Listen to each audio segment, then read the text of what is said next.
So you have some news for us regarding diseases.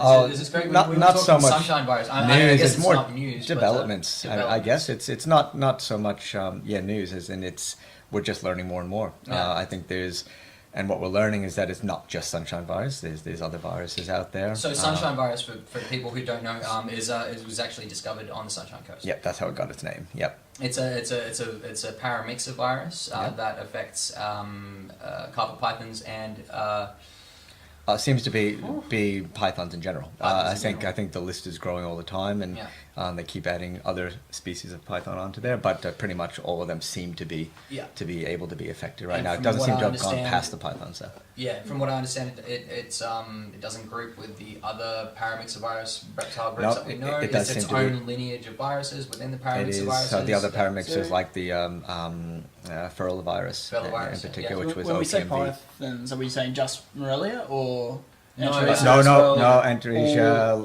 liasis. Yeah, Okay. we're seeing all in pythons, all of them. right? Okay. Just not hasn't gone to elapids, and we don't have Hasn't seen. been seen in colubrid. Hasn't been seen. I mean, again, but there also have been very few tested. How many people? Yeah, how many people have screened So wild eastern brown snakes for sunshine virus? I've screened quite a number of wild Morelia, and I've not come up with any, which has been great, which is very good. That's so good to hear. But I've had some ones that come in with neurological type signs, which could have been traumatic or could have been parasitic, but at the time we were only really looking for sunshine virus, and this was. So the symptoms of sunshine virus as well, they're respiratory and generally neurological and respiratory seem to be the two biggest ones. It seems to shed in the respiratory tract and in the digestive tract, and that could be from swallowing and going out the other end in terms of the way we test. But it overlaps greatly with these other viruses that we're seeing. Symptom-wise, and organ, I guess, affecting nature of them. So so Bornavirus is one of the other ones, and there's Bornavirus. Again, 2014. There was a jungle carpet python. That was tested for tested PCR positive. PCR's the polymerase chain reaction, where you test for expression of a gene or the presence of a gene, using primers on either side of that gene, and you you use a polymerase to get multiple copies of it. You amplify it using that polymerase, and then you sequence it. So using that technique, they found not only sunshine virus but Bornavirus in a jungle carpet python in 2014? 2014 the paper came out, but I don't remember the date. I know that since then there's been multiple findings of it. So that wasn't a one-off. Oh, definitely not a one-off. No, it's out there, and it's very similar symptoms. So neurological and respiratory. And there's other viruses. Chronic was it wasting. adenoviruses, or was that just in? Was that bearded dragons that I was reading? Adenoviruses the adenovirus. Adenovirus. And the which is what they call stargazing. So you look at those little bearded dragons who stare at the ceiling. And that's one that we don't see as much over here. Again, whether or not it's not tested for, it's pretty endemic in the States. Where I think they have said a recent study was 60 to 80% of the major breeding populations over there were carriers. Of adenovirus. Which the interesting part about that is that they don't all show symptoms, and that's a good thing. So there's a lot of carriers in the bearded dragon population in the US. Oh yeah, absolutely. And we do definitely have it here. I've definitely tested positive individuals here. At Jindalee? Oh yeah, absolutely. Okay. Yeah. And we've, some of them, you can nurse through it. These are not guaranteed mortality. And some of the other viruses that we're seeing, which have just been recently mentioned at probably the last UPAV conference, was the nidovirus, and that's it's a type of virus that very similar to corona. It's actually coronavirus is within that group, and coronavirus is basically the common cold for people. So we do see these in more chronic conditions or recurrent conditions, but we know very little about it. But I've now seen it 3 times, But these were all animals who so far have recovered. So were these all captive? They were all captive. So these are coming from people's collections. Unfortunately, we have to with testing cost, and so we end up sending these tests away. The price So- of testing is going to be Yeah, very, very contentious. especially when it comes to wildlife. Yeah. It's, you do have to pick and choose where you spend your money Yeah. in treating or testing. And all the tests that we do, so blood tests and ultrasounding and x-rays and all that, they don't cost a lot, so we just do those at the clinic, and they're more time-based, and so I can do all those. But if I were to send a viral test on every single thing that went away, it's not that practical. But if something does have clinical signs that I think could be associated, we often do, and that comes from the clinic. We just decide this is our duty really to find out if these things are out there, so we can find out and maybe make some Maybe try to headway get into ahead it. of it. Yeah. That's interesting. So let's get back to the Bornavirus. Bornavirus. How is that different from sunshine virus? So they were both found in the one jungle, and they both present neurologically and respiratorily. Yeah, Very even similar. there's been some cases where it's been as simple as early on as regurgitation and chronic wasting. Okay. I think Bornavirus, the bird one, basically avian Bornavirus. Yep, generally tends to hit the gastric system as well. So Okay. seems to be with the, I think it's in the ventriculus, and that causes them to not be able to digest properly, and so they waste away. Okay. So So the first signs will generally be something like malnutrition, wasting, or the behavioural lethargy. So one of the problems we're having is that there here we does go, not yeah. seem to be a specific, in reptiles, there's nothing that we find, that's pathognomonic. So there's no one sign that goes, that's what that disease is. Okay. We generally have to do multiple tests to find out what caused that. Now we often And that's see why things PCR like, is a lot of the time. it's useful. very useful. Yeah. So there's certain diseases like nutritional secondary hyperparathyroid, which metabolic bone disease, where you Yeah. go, okay, it's got that because you've got a rubbery jaw and their, little fingers are playing So playing metabolic piano. bone disease, particularly affecting bearded dragons. Yeah, well, any animal that is reliant on UV light Yeah, and needs light. converting vitamin D3 Sure. because they don't make it themselves, that they're the ones that do suffer, and there's still a lot of contention as to which species do need that. And whether- that theoretically includes us. Yep, there's only We need vitamin there's D. only a few species out there that don't need vitamin. yeah don't need it because they can make it themselves. Yeah. Yeah, we're not one of them. Although again, I'm not a human Obviously, nutritionist. So yeah, Bornavirus, and what else? There was the Furlavirus. Yeah, I've never tested for that one as Yeah. something that we've seen over here. Does So anybody that need used, a top up while I'm pouring? Yeah, mate. Always. yeah, sure. So Furlavirus, which was OPMV, Ophidium paramyxovirus. Yeah. So that's one that I think that was found in the Fer-de-Lance snake, but not something that I've seen over here. So Fer-de-Lance is from the islands of South America, by the way. Yeah. We're not going to be finding many of them yet. No. But and then arenavirus, which was inclusion body disease, which they are. Python inclusion. Yeah, boas in particular. Yeah. I think there was a lot of that seen in boas again, which we don't have too many here, but Mhm. this is the odd one that There's floats the odd one around, that gets out of somebody's illegal collection down Yep. near the Gold Coast. and then gets caught and then re-released again. But that's yeah. Potentially then passes those things on to our natives. Yeah. so. I think we've already I ranted think about this already. Yeah. I think Yes, early it's- on the testing that they did was they were looking for inclusion body disease, IBD.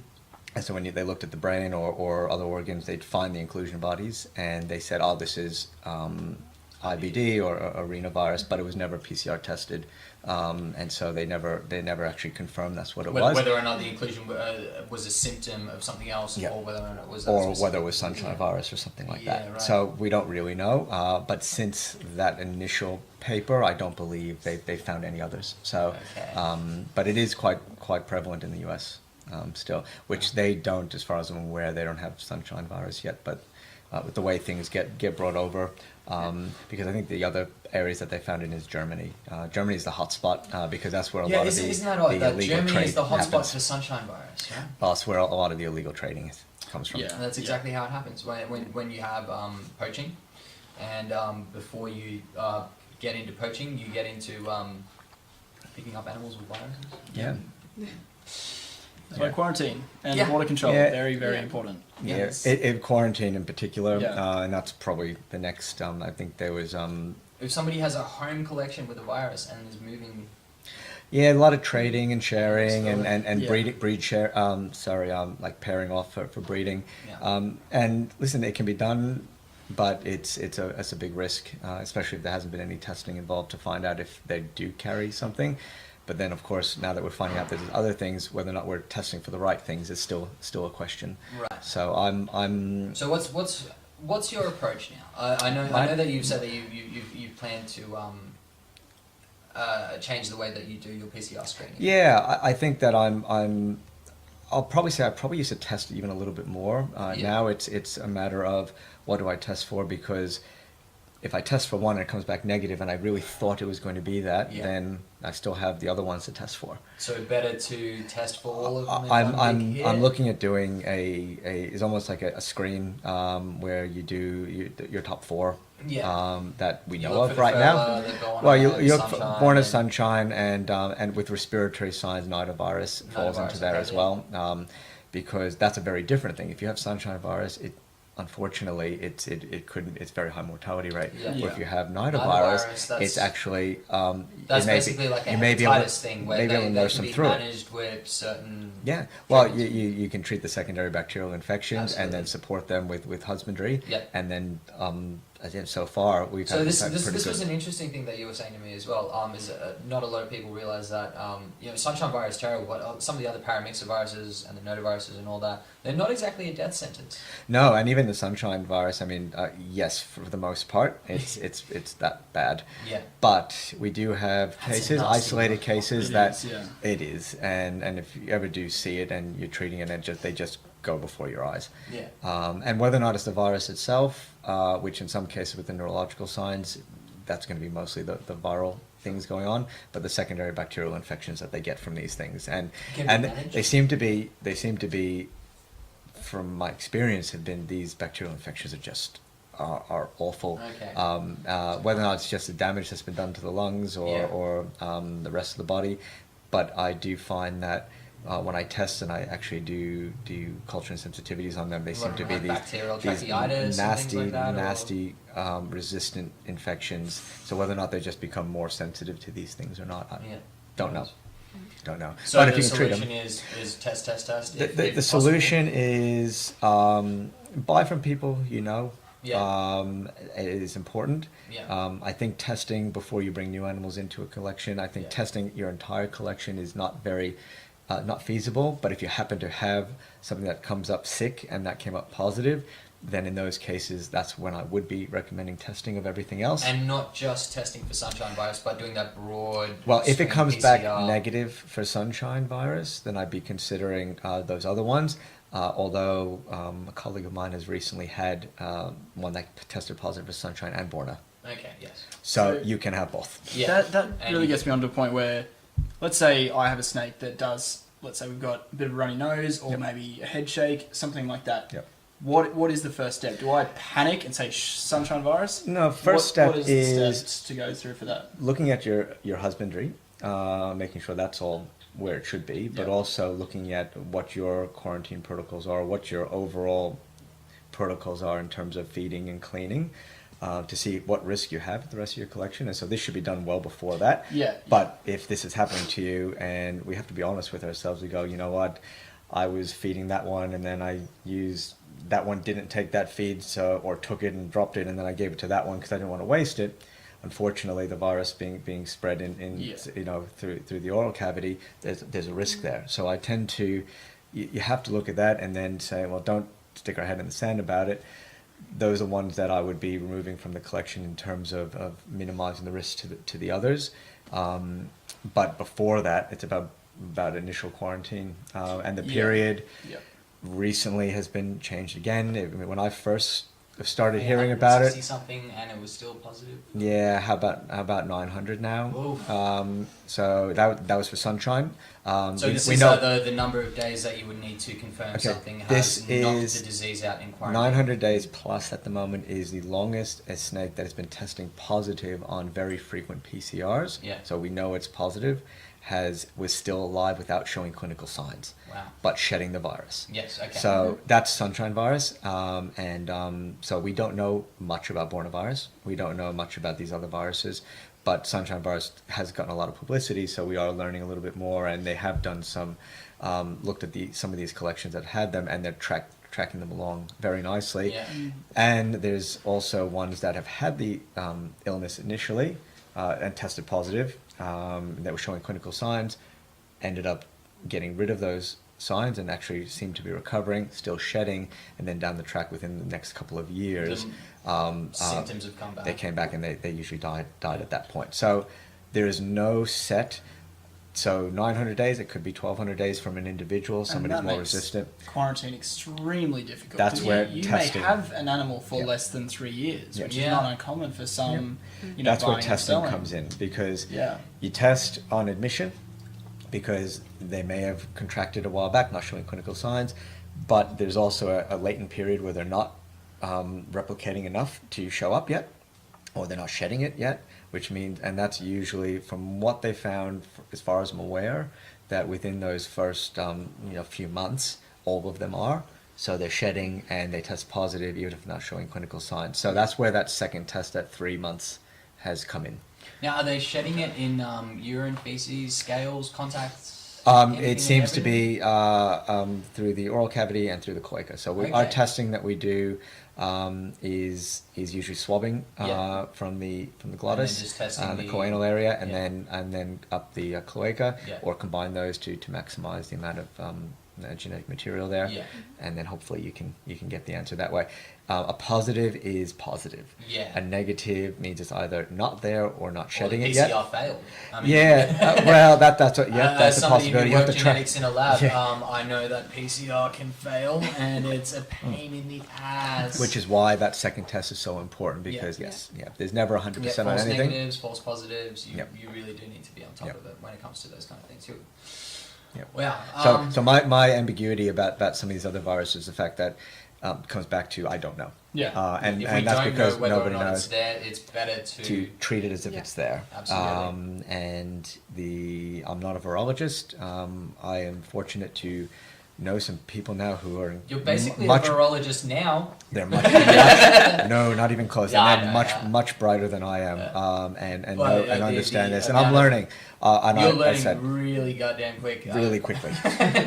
Yeah. It's mind blowing every time I come back to see There's you something sprouting there. something new. To me. And that's and I try as it comes out, but unfortunately, not to misinterpret what Yeah. we learn is very important as well. Like, You yeah. don't want to say that's what it is. That's what we know now. Yeah, absolutely. Yeah. And like we said, for people who work in the profession who are treating things, Yeah. you don't have time to Well, try to stay ahead of the wave. all I'm the hoping time. that it changes protocols in terms of even how you guys handle your own personal, but also Yeah. we've got wildlife. So when we learn about how things get how transmission is, it's a good idea to look at that and be objective about what we're doing and critical, Well, so we that were we can talking change. about that as well. It's Yeah. like, as snake catchers, what should we be doing? Yeah.